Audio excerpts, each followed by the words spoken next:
Hello, everybody. Ron Wildman in on your Middle Georgia Spotlight. And we're going to shine it this time on the state of Oklahoma. And why? Well, Liz Fabian and Charles Richardson are here to tell us all about it. Charles, why Oklahoma? Well, it is the home of the Muskogee Creek Nation. Their home after they left Georgia back in the 1800s. So the Muskogee Nation is their main reservation is there. And as you know, the relationship between Macon and our own hope to be soon National Park has that cultural connection. And that's why about 54, 55 of us went to Tulsa and Muskogee with a K, Oklahoma, to see what they're doing. Liz, how did you get involved? Well, it's actually an inner city tour with Visit Macon and Newtown Macon kind of coordinating this whole thing. They've done this with other cities, but this was the first time they actually chartered a jet so they could take more people.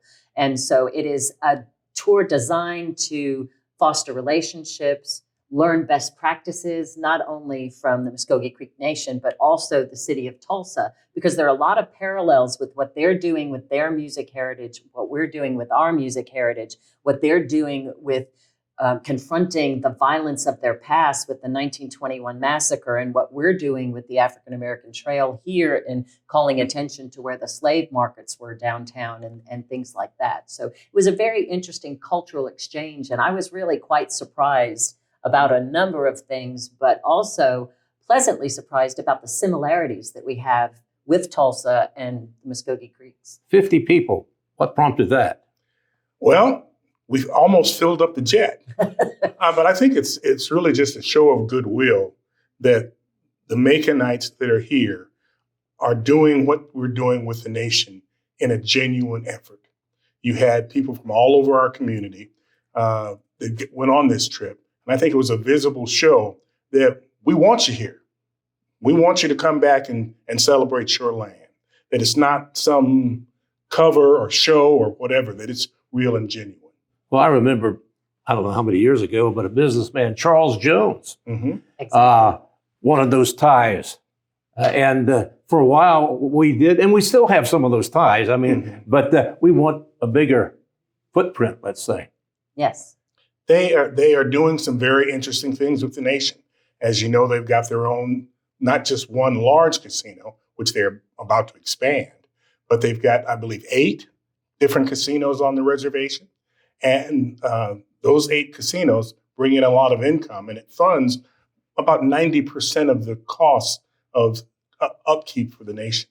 And that includes their healthcare, education, things like that. It's really a fascinating government that is doing quite well, you know. I mean, and I think they have the feeling that over the years that the non-native governments thought that they couldn't handle themselves, but they're proving that they are more than capable of running themselves. But as Tracy Rivas, the cultural advocate for the Okmulgee National Park and Preserve Initiative, that's really the engine behind trying to get the national park, she's saying they do want to diversify. And we had a wonderful lunch at a 55-acre ranch where they are taking their own cattle.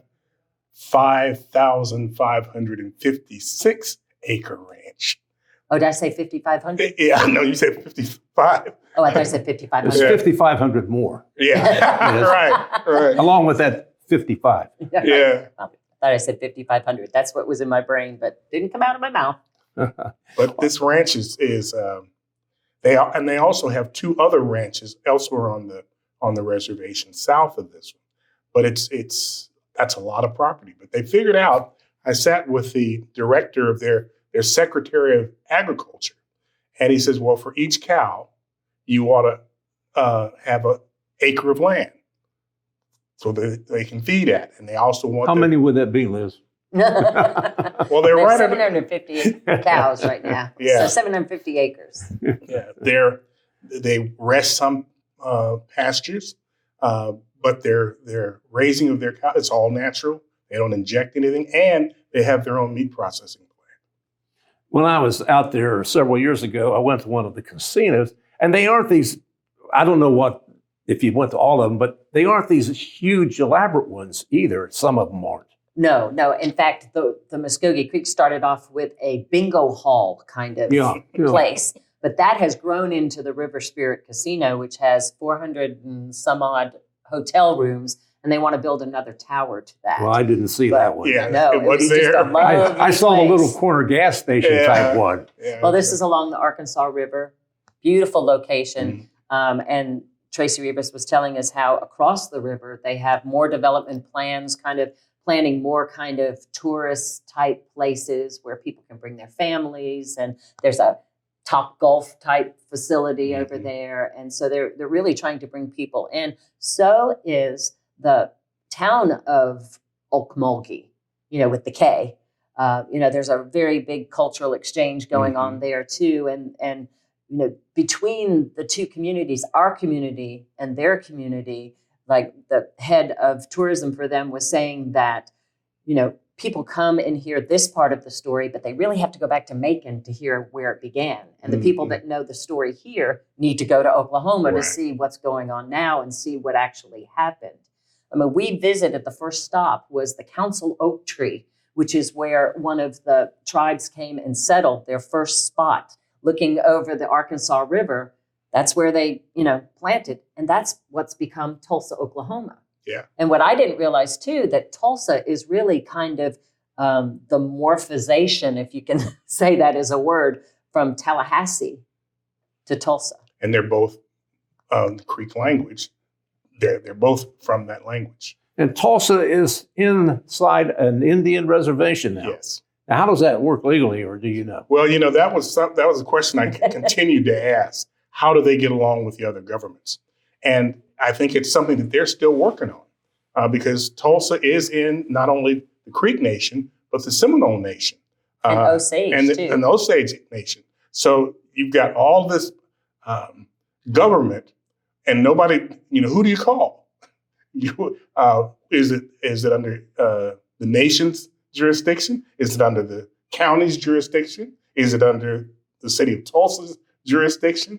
So I think those things, law enforcement obviously works together and gets it straight, but I think they still have a lot of stuff to work through. To be a And little- it depends between administration to administration. Yeah. Right now, the administration in Okmulgee and the Muskogee Creeks are working very well together. They're partnering. They're doing things. The Muskogees are about to renovate a building that's going to be their cultural center across from their town council building. And they're funded murals to help tell their story. And just like we're building murals here, they're building murals there. Well, to be a little crude about it, a few years ago, it didn't matter what they wanted. It's what we wanted. You're exactly It's not correct. that way anymore, is it? No. And Well, it's, money talks and you know what walks.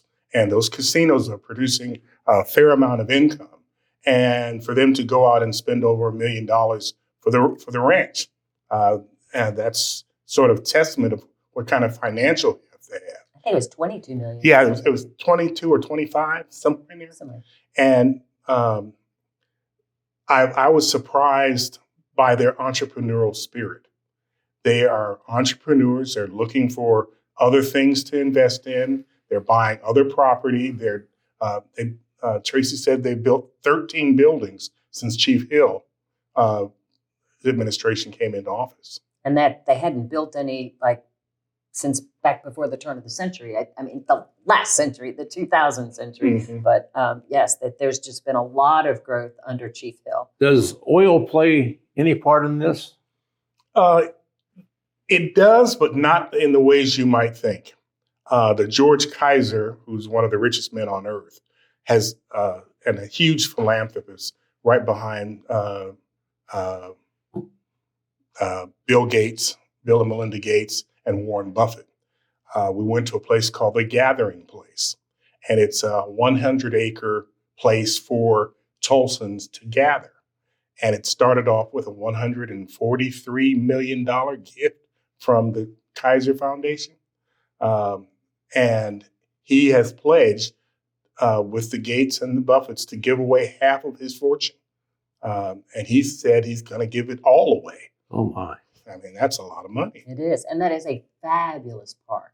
And it's all free. You can come and you can get a paddle boat and go out on the little pond, or you can take your kids on very exquisite kind of zip line playgrounds, all kinds of beautiful. There were 2 big metal slides that look like cranes, like herons, birds. And it was just a gorgeous thing. And the thing that I wanted to show Commissioner Virgil Watkins was that their median strips along this park, they let just grow like natural prairie land. And, he's always at the commission saying, when are we going to cut the right of ways and stuff? And they do exactly the opposite. They just let it grow up. My And goodness. You'd be out with your weed eater. I know you. You'd be going like, what's going on? I was going to here? say we do a lot of that here in Macon, letting them grow. Right. I'm trying to cut them down. Yeah. But it's a very interactive, tactile place for children. They can touch things and little things like rope ladders that it's just teaching them balance and that kind of thing. Beautiful. I don't know. You couldn't call it a clubhouse, but it's lodge. Yeah, it's like a 3-story lodge with beautiful wood and then polished wood floors that were just amazing. They looked like they couldn't be wood, Right. but they were. Well, you all were on a charter craft. How do us normal people get there from here? Well, apparently, according to Raylan Butler, who's the acting secretary, what was Raylan, Secretary of Culture and Humanities, she was like, oh, how long did it take y'all to get here? 8 hours on 2 planes? And we were like, no, we had a charter jet. They were like, oh, because I imagine there's not a direct flight, anywhere. Or since I think part of the expansion of the Middle Georgia Regional Airport is going to allow for more airlines to fly. And the commission just recently provided $1 million in incentive for airlines to make up the difference. If they have 5 empty seats, then the county will pay them for those 5 seats so that they have the incentive to come. And the mayor mentioned Tulsa. And I think it would be a wonderful opportunity for not only the nation to come back to their homeland, but for all of us to go and see where they are now and benefit from their casinos. And that could be a direct flight. Could be. Could one be. day. I don't know where you stop in between. No, I think that's Orlando. That's the way they do those flights. Yeah. Then you go to Dallas and then. Right. Well, I think particularly, too, when the park is designated a national park, that is going to create more of a synergy between the 2 communities now. And so if it has been a kind of an issue where people have to take 2 flights or it takes all day as opposed to 2 hours that it took us, I can see that happening. And then Chief Hill also said, hey, maybe we can build a casino like this here for y'all. So, I mean, I think that's, maybe deep into the future. Well, most of us have a Holy Land. We think of the country of Israel and Jerusalem and Bethlehem, places like that. But the folks out in Oklahoma, the Native Americans, think of Macon that way, don't they? Exactly. Exactly. Yes. Exactly. This is their home. And, the Muskogee lands are well beyond Macon city limits and well beyond the park's limits. I mean, they went from here south to the Florida line and beyond. But this is their home, their ancestral home. And the mounds play into that. Yes. Absolutely. And, one of the things that I learned on the trip was that the Trail of Tears didn't really start here, because by the time the Trail of Tears was set forth, the Muskogee Creeks were already pushed to the Georgia border. It was at 1921 where the first Indian Springs Treaty moved them away from our land here, or their land here, and pushed them over toward the Alabama line and the river there. And so it was from there that they left in 1930 and went on to Oklahoma. Yeah. Is there any semi-official connection between the folks out there and our Indian mounds? When you say physical connection, the future national park was like the capital city of their nation. Yes. So all the other parts of the nation, which were spread out, would meet at the Indian Mounds because that was the capital. So they're all connected in that. But when they were pushed out, that was it. I mean, they weren't a part of anything here. No, they were. What about now? Do they visit us? Do we have any idea if folks out there come to Macon? A lot of people we talked to have been here either in conjunction with the Indigenous Festival, with the delegation that came last January when they raised the flag. and there's going to be the land recognition document on a plaque at City Hall soon. There's going to be a plaque at the flag explaining the ceremonies. We just this day that we're taping, we were at an event where the land recognition was read. And if you go to a lot of official gatherings in recent days, they'll read that land acknowledgement saying that, we're here now, but we understand that this land belonged to others first. And so there's that kind of recognition of what happened. But, we're ignorant of that history. But Chief Hill says some of his own people now, some of the own citizens don't understand. He says people will ask him, Chief, why did y'all leave such beautiful land when they come here? And they said, well, we didn't want to. We didn't want to leave. We were told, we were forced to go. So, there's a lot of misunderstanding, and that's part of what they want to do with the park and this growing relationship is so that the story can be told. The real story can be told so that people understand what happened here and understand what's still going on now. Talking about the transportation, I was told when I was out there that families load up in the car, bring the kids back if they're interested in telling them the history of everything. And they do that as natural as anything else. Just come to Macon. And another interesting little correlation, you were talking about transportation, I was thinking we have Interstate 75, they have Highway 75 that leads from the city of Tulsa down to Okmulgee. Right. So, there's all kinds of little parallels that you go, Another connection, the QT service stations or convenience stores, which suddenly have invaded Macon, are headquartered in Tulsa. Absolutely. Right. We saw their hangars. We flew into Tulsa Airport. And they're growing like topsy here. They got another one scheduled to start over there behind the Krispy Kreme. Yeah. Yeah. So the connection with the Black history now, what did you find out there, and what's the connection between Macon and Tulsa on that? Well, I think that they are at least getting around to recognizing their history.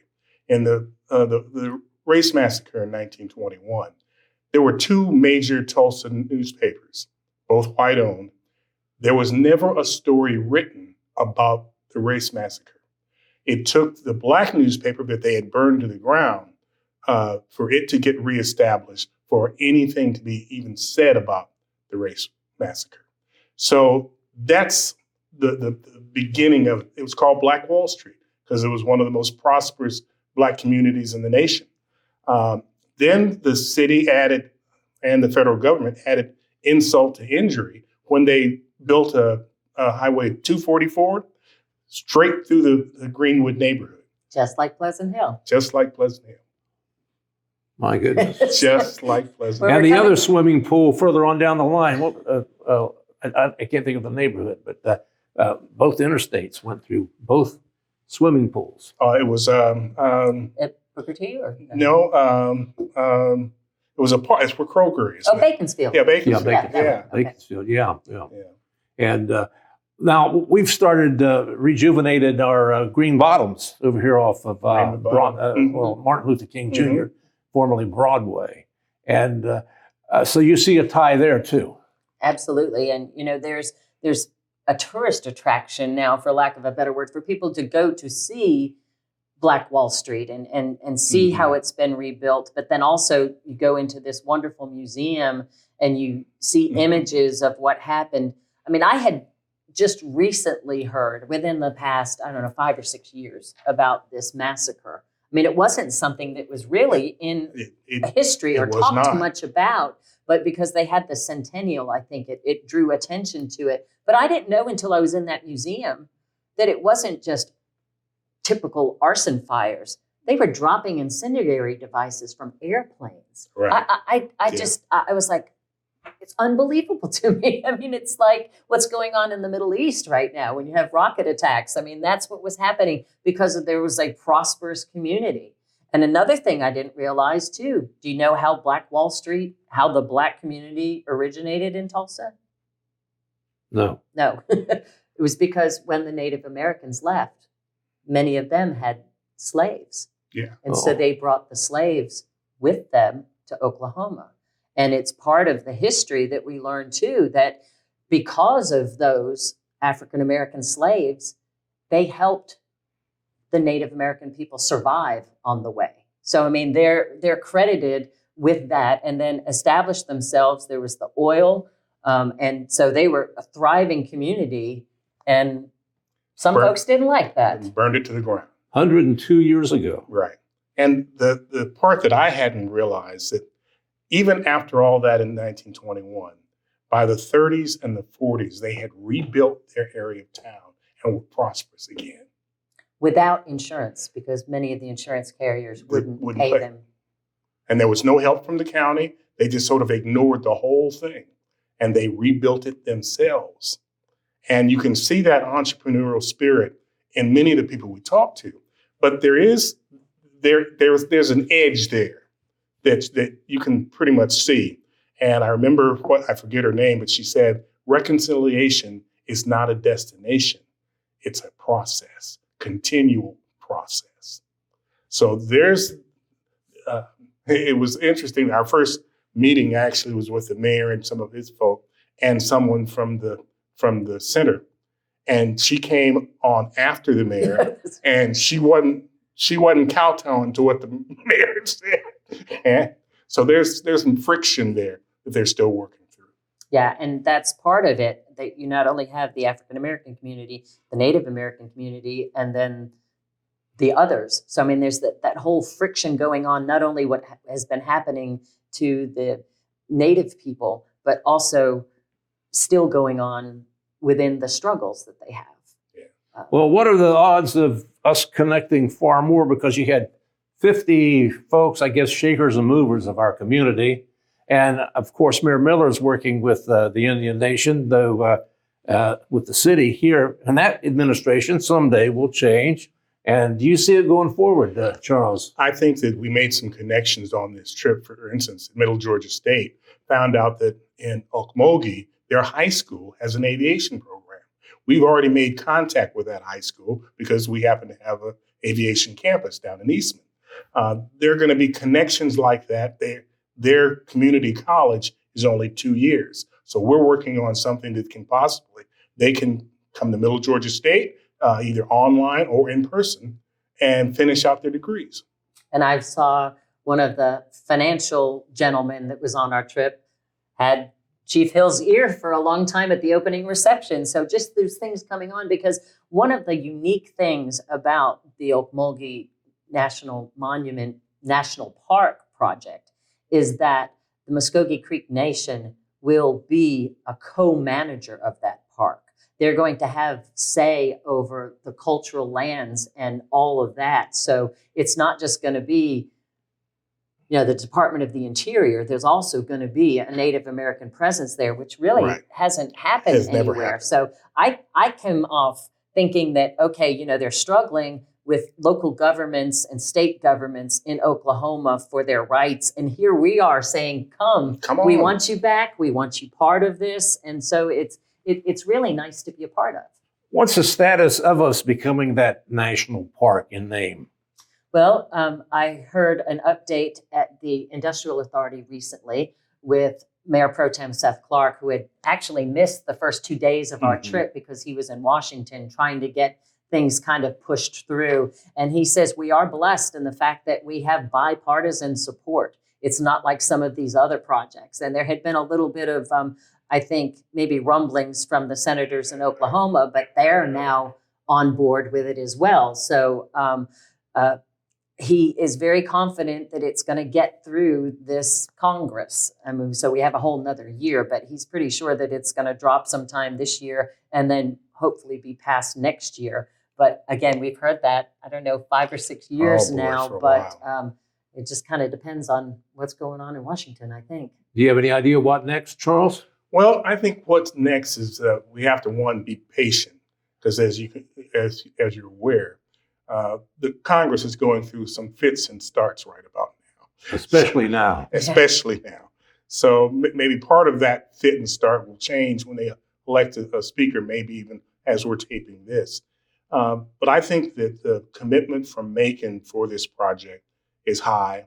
We've got Republican and Democratic supporters in Washington that are fully behind it. But anything can derail almost everything. One senator from Wyoming could throw a wrench in it, Or a new senator. or a new senator. It's you just don't know.